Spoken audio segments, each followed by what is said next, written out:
첫째는 우상이란 무엇인가 하는 것이에요. 종교개혁자 마틴 루터는 이런 얘기를 했습니다. 우상이란 당신의 마음이 매달리고 의지하는 것이 무엇이든 바로 그것이 당신의 하나님이다. 그러니까 우리의 탐심, 욕망, 집착, 갈망 속에 우리의 우상이 있다, 이렇게 말하는 것이죠. 그런데 이 탐심이 이제 우상숭배라고 할 때 우리가 어떤 대상을 탐하고 집착한다는 것은 그 대상이 매력적이라고 하는 것을 전제하는 것이죠.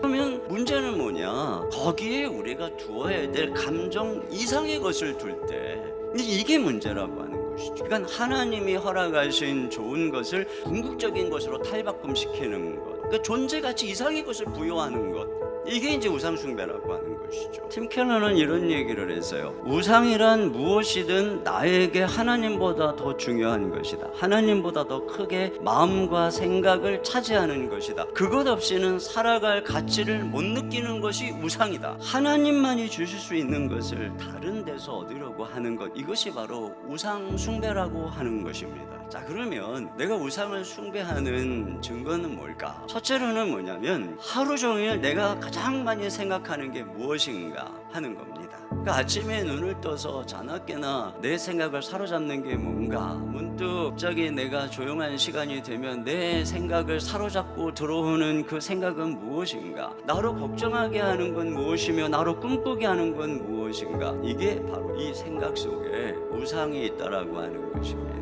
두 번째는 그것을 얻기 위해서 해서는 안 되는 행동을 한다면 거기 우상 숭배가 있는 것입니다. 고3 때는 잠깐 교회 안 가고 학원에 가서 기도하는 마음으로 혼자 예배하고 열심히 공부해라. 그리고 대학에 가서 열심히 마음껏 시간 많을 때 주님 섬기면 되지 않겠니? 이런 변명 속에 무엇이 있습니까? 우상이 있는 것입니다.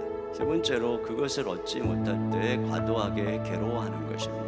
인생이 다 끝난 것처럼 요즘에 집값이 올라가서 걱정이 많죠. 뭐 요즘이 아니라 지금 몇 년째.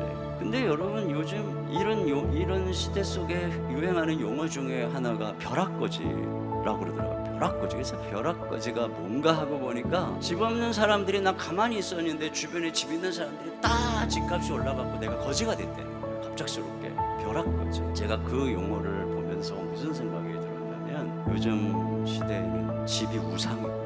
그러니까 우상 숭배를 멈추고 그를 하나님에서 끌어내지 않는 이상은 우리가 예수 그리스도를 왕으로 섬길 수가 없는 거예요. 그러니까 구약 시대에는 실제적으로 눈에 보이는 바알, 아세라 이 신상과 산당을 부수고 하나님을 섬기는 것이 신앙이었다면, 지금은 우리 마음속에 있는 이 수많은 우상들, 그것들을 과연 내가 부수는가? 거기에 우리의 싸움이 있는 것입니다. 자, 그러면 어떻게 우리 마음의 우상을 제거할까? 우리가 첫째로는 하나님 말씀으로 돌아가야 돼요. 하나님은 자신을 말씀으로 계시하기 때문입니다. 형상을 만들어 하나님을 섬기면 우리의 욕심이 투영된 우상을 섬기는 결말로 갈 수밖에 없는 것입니다. 하나님의 말씀을 제쳐두면 종교는 내 마음의 탐욕을 대변하는 종교가 될 수밖에 없는 것입니다. 두 번째는 주님과 고독의 시간을 가져야 합니다.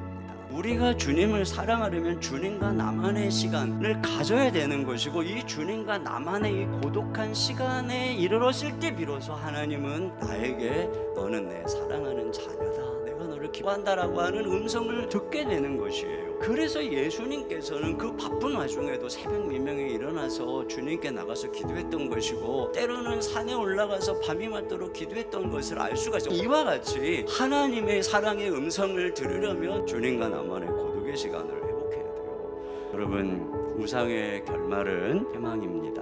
우리 마음의 우상 내려놓고 오직 하나님만 사랑하고 신뢰하고 걸어갈 때 주님이 우리 자손 만대 천대까지 복과 은혜를 베풀어 주실 줄로 믿습니다. 아멘.